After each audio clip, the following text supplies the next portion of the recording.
All right, it looks like we're back to recording again. So how do I make the call? Here we go. This is not the first time we've had gremlins in the system. You reach the voicemail of Justin Engelman. Oh my God. Gotta love this. Yeah. My king. Oh my gosh. You reach the voicemail. Well, welcome to live stuff, huh? My kingdom for an actual producer, I tells you.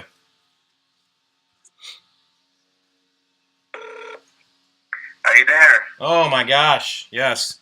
All right, we're back. I can chop that or just... Call keeps dropping. Yeah, I know. Well, it happens. Well, what can we take away, Justin? I was saying, what did we learn about the Rockies and the Minnesota Twins? What do we take away from their seasons as they bow out of the playoff hunt?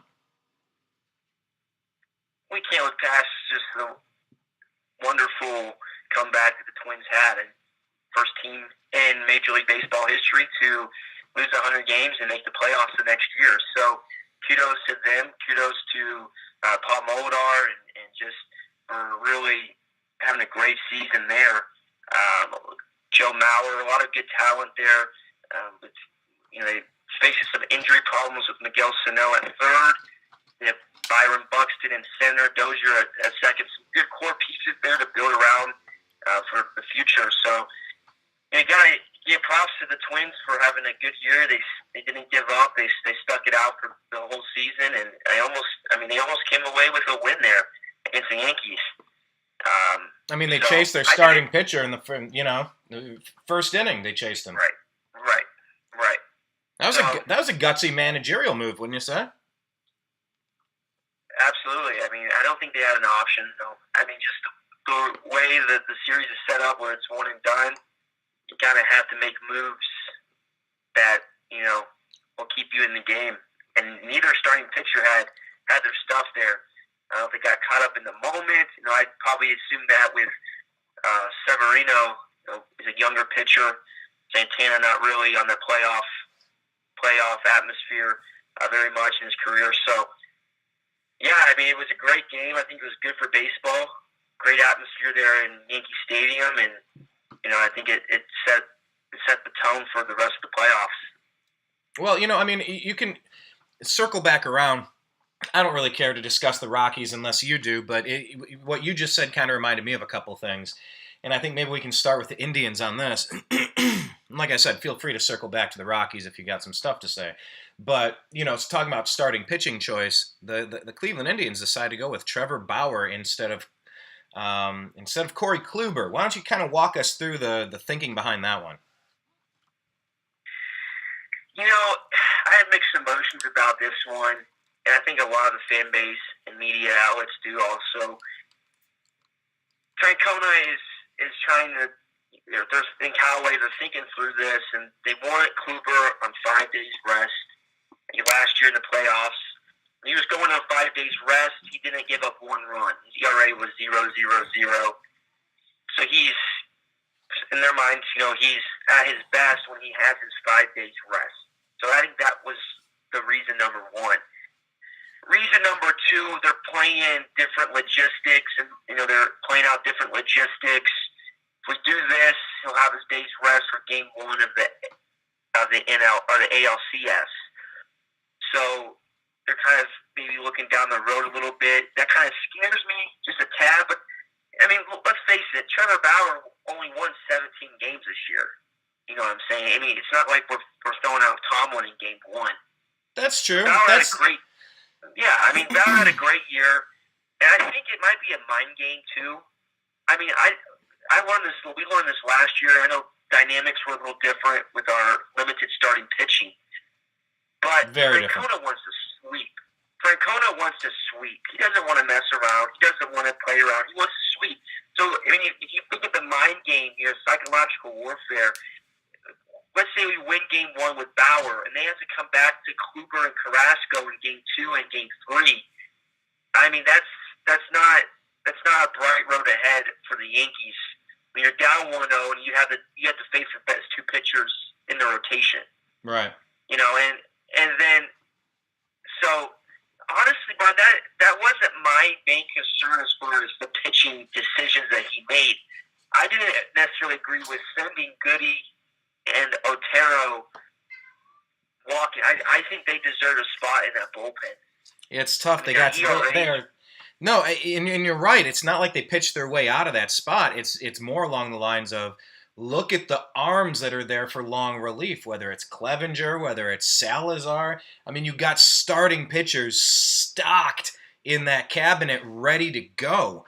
You know, and to be honest, if we're talking about who we started game one versus, it might be a little, why are we looking past the Yankees? I don't think that's the case in any way, but I do think it is. This is World Series or bust. This is the expectation. The expectation is to get there and then to win it. We were up 3-1. We had this in our hand, and it slipped away last year. There's nothing about that team's ragtag effort that shouldn't and hasn't been commended. It's so similar to how the Cavaliers got there the first year. They had two of their star players down like we did with our pitching staff last year, you know, and gave a valiant effort, came close, but couldn't get it done. But now, I mean, everything that they're coaching for, everything that they're doing, this is World Series or bust. And you're right. It's not like we're throwing a tomato can out there. Trevor Bauer won how many? 17 games this year? He was kind of unhittable the second half of the year. Yeah, the second half of the year really picked it up and it was dominant. I mean, he was absolutely dominant. So you take that into play. He's a fighter. He's a fierce competitor. And honestly, I don't see him going deep in the game. You know, I see him going. Tito coming out in the fifth to pull him. I could see Clevenger coming in for the sixth, maybe seventh, if he has his stuff, and then he goes straight to the killers. I mean, he goes straight to. I could see him going to Shaw, which I don't agree with, but he'll go with Shaw, and then maybe Miller Allen or Shaw Allen. So he has a scheme going, working behind the scenes, and you know he's not going to come out and give his strategy to the press and media for everyone to hear. He's got things working behind the scenes that you know he wants to do, and you know, and my trust is in Tito. I think he's the best manager in baseball. In Tito we trust. In Mickey Callaway we trust. What Absolutely. else can we do at this point? I mean, they always say that in the postseason, good pitching is going to beat good hitting any day of the week. And you look at the Tribe's roster, and you just say, all right, here you go. This is a team that is built to take home the title. There's plenty of amazing teams out there that can compete for it. But you look at top to bottom, what we got put together, it's something that's pretty great. Are you hearing that Aaron Judge isn't going to be starting tonight? Are you hearing the same thing I am? I've heard that. I've not heard that. Yeah, it just kind of passed along. I haven't had a chance to dig into it too much. I don't know why they would do that, if it was maybe a matchup situation or not. But what do you make of what the Yankees are going to throw at us with their starting pitchers tonight, and then Game 2 and Game 3? What do you make about what we're facing? Well, I mean, honestly, you know, from looking outside in, and I'm looking at this rotation that we're coming up against, and I see CC Sabathia coming out in Game 2. I mean, that's their second best arm that they're going to throw out there. I mean, I don't know what to think about that. To me, I know he had a decent season, good season, but, you know, I mean, he's, 38, 39 years old? Yeah. To me, when you're throwing him out in your Game 2, that just, to me, that speaks louder than words. You have Sonny Gray. I think maybe Tanaka's coming out in Game 3. Now, he's been up and down all year. Sonny Gray, up and down, battling injuries at the beginning of the year or last year. You know, honestly, I think that's just going to be their Achilles heel. You know, unless we have just a epic meltdown, I mean, that rotation is just, to me, it just won't match up. And they can only use their bullpen so much. Yes, they have a lethal bullpen, but we saw last year how that worked for the Indians, you know, and I know it was later in the postseason, later down the road, but it kind of, you know, it ran out. That gas ran out in Game 7. So, you know, they were taxed. They were worked hard in the wild card game, so that might have an effect. And if they have to come out in the third, fourth inning in game 2 or game 1, game 2, I just don't know how they're going to keep up. So honestly, when that's their strength, when their weakness is as big as it is in their starting rotation, I don't know how much any bullpen can make up for that. I mean, they could play over their head, pitch over their head. I'm not saying that's not possible, but I'm looking at that from the outside, and to me, it's encouraging, honestly. And that comes down to the advantage of locking in that number 1 seed. You get to go ahead and play the wild card team instead of playing a division winner. So let's take it over to the Red Sox and the Astros. 2 very good teams. Astros thought they had the number 1 seed locked up for a while, and that's why you never take your foot off the gas pedal, ever, until you actually get that little clinch mark by the side of your standings. Until that happens, nothing is guaranteed. What do you make about that series over there as it's getting ready to kick off pretty soon too? I think it'll be a great series. Honestly, good matchups. I don't know. I kind of have this feeling with the Yankees the same as I do with the Astros. I think their youth is going to play a big part in the series. I mean, the inexperience in the manager position also. Mm-hmm. We saw it with Severino. I know Houston's been there last. They were there. They've been there once in the postseason, but they have a lot of youth. Their starting rotation is suspect also. They brought in Verlander, who's pitching really good, but how long will that last? He's been inconsistent. I just don't know. We have to wait and see, obviously, but I think the youth will play a role. Red Sox have experience. Whenever you're playing the Yankees or Red Sox in the postseason, you never know what to expect. They're playing for everything. They have their history behind them. They have their crowd behind them. So I honestly could see the Red Sox taking the series. A lot of people like Houston. I like Houston, but what will we get out of them is the main question. So you got guys like Correa and Altuve, and these guys, they're fun to watch. So I think it'll make a great series. You got some good pitching on the Red Sox side, kind of top heavy, yeah, but they come out with Sale and Price and Pomeranz. So we'll see how it goes. I think it'll be a great series, and I'm really excited to watch the Indians-Yankees. It's going to be a great series, and even if it's a sweep, that's a great series for us, right? Hey, look, man, I've been waiting for Game 1 of the playoffs. This is, when you're a team that's on the rise, you're looking to see the signs of improvement. The things that Cleveland Browns fans don't understand, because it's this year is the same as just as bad as last year. Maybe the songs are a little different, but the overall theme is general disappointment. But for most sports fans, you're kind of rooting for and you're watching the development, the long-term growth of a team. You're young, and then you face some challenges. Maybe you win your division or squeak by in a wild card. You start adding veterans. You get close. And it's this general up and down of at what stage are the 95 Indians, the 97 Indians, the 2007 Indians, the 2016 Indians, the 2017 Indians. It's all at a different stage of development. And yeah, you're right. You have a very young Astros team that went out and got Justin Verlander, which is fine. But until he figured this thing out with his pitching motion, he was pretty much hot trash for a while. So you got to wonder, with the age starting to come into play, him being a power pitcher and everything, you wonder if that can hold out. So yeah, I mean that's definitely valid. And you're right, with storied franchises, I mean you don't have to worry about the Patriots or the Cowboys or the Steelers or something that have this Packers. Yeah, Packers, exactly. They have the pedigree. They know every year they're competing for the title. And some teams, you got to learn that along the way. And I think that this Indians team is definitely packed and stacked, ready to go get it done, and perhaps the best manager in baseball. So I do like our chances as well. Thank God the playoffs are here, because the stage we're at right now, the long point of going off on that tangent, was to say, I've been waiting for this Game 1 of the postseason since Game 7 of last season. You know, you're just chomping at the bit, saying, "I want another shot. I want another crack at it." So, any quick thoughts on the National League? You know, the team we would like to maybe match up against again for payback might be against those Chicago Cubs. What do you make of their chances?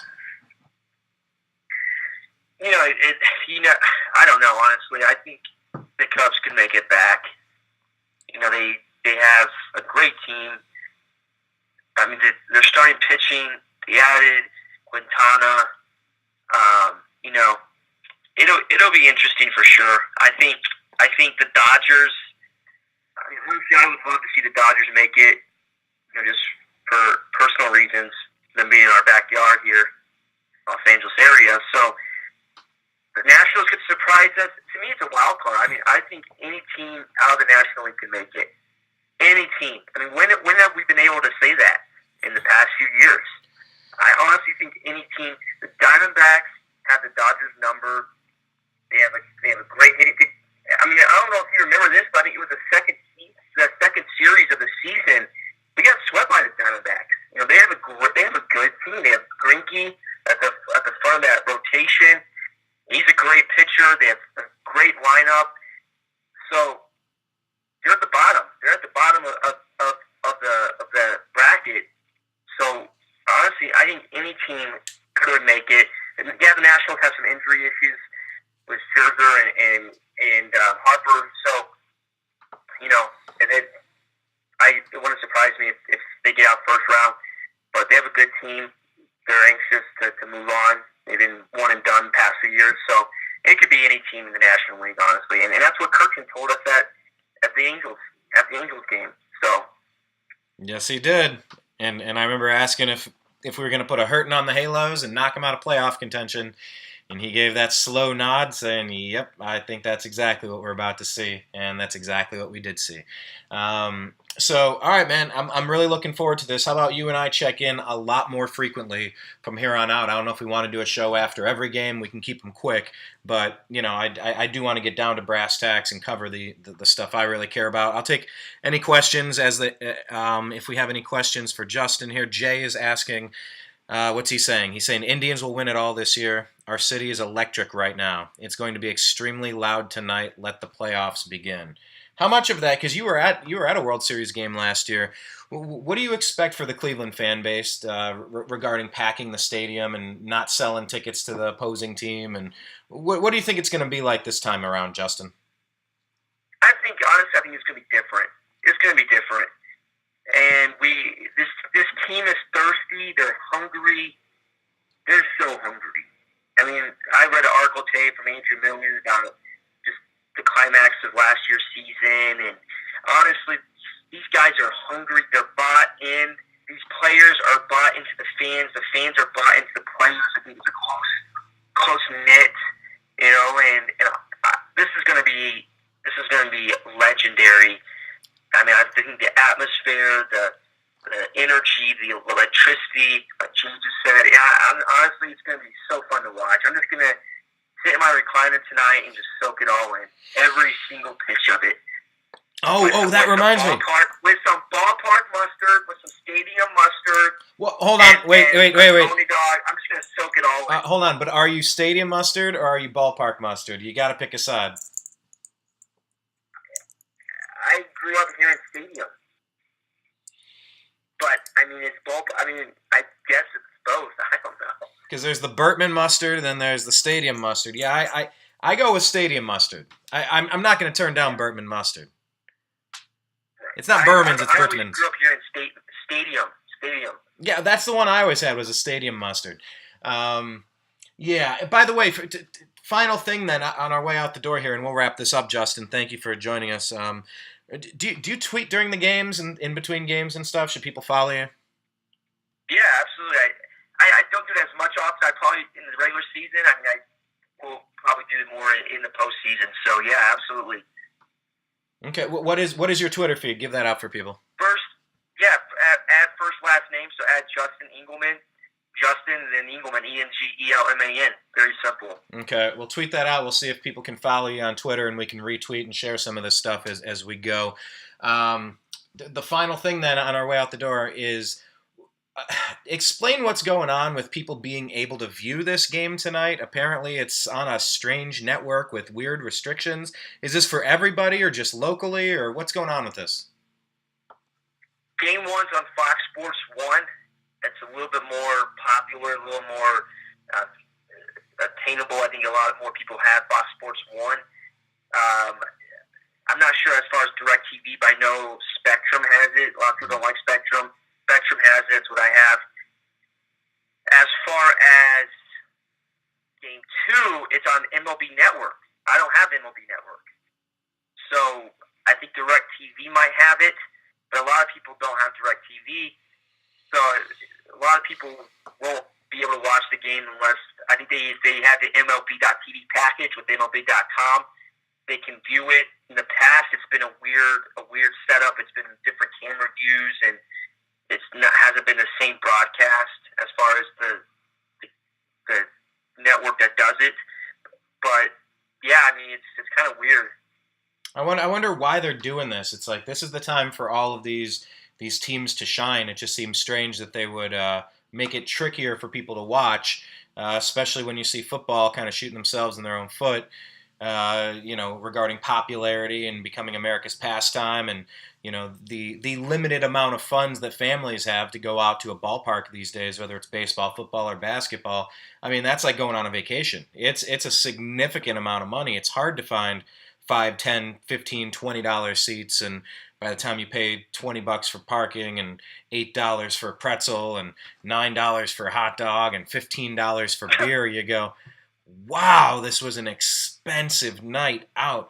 So it just seems strange that as these teams are fighting for that piece of that sports share of disposable income that people have, it's strange. Do you think it's strange that they're making it harder for people to watch, or you think that their business model is forcing you to try to sign up for an MLB Pass or Major League Baseball Network and expand your cable options instead of what people are doing, which is cutting cable right now? Well, when do you ever see the NFL do that for their playoff games? Occasionally on Thursday nights, you have to have the NFL Network. So to me, it's ridiculous. Right now, the Major League Baseball has a shot of momentum with just the way the playoffs ended last year, the start this year, and the fact that they're kind of handcuffing the fans. I think, to me, I don't see the logic in it. I think it's not good for the sport. Yeah, well, I'll tell you what. I plan on taking this one in tonight, and you and I, maybe we can talk about it. When is the next game? When's Game 2? Is that tomorrow night? Okay. Tomorrow night. Then the day off Saturday is Sunday night Game 3. All right, so let's see if we can talk maybe tomorrow morning, tomorrow afternoon. Hopefully, we'll be up 1-0 on the Yanks, and sounds good. Yeah, I'm hoping this is going to be our epic historical season that we've all been waiting for, and I don't want to miss a single game. So maybe we can do these more often, buddy. Sounds good. Go Tribe. All right, go Tribe. You take care. I'll talk with you soon. That's Justin Engelman, everybody. That is my cousin. You can find him on Twitter. He's at Justin, Justin Engelman. All right, so I just say Stadium Mustard. What can I say? Put in the comments below what you like. Stadium Mustard, Ballpark Mustard, what have you. I get it. I get that Bertman's has the actual Chief Wahoo on their container, but I digress. All right, we're going to post these. Go Tribe. We'll talk to you soon. Peace. Bye. Bye.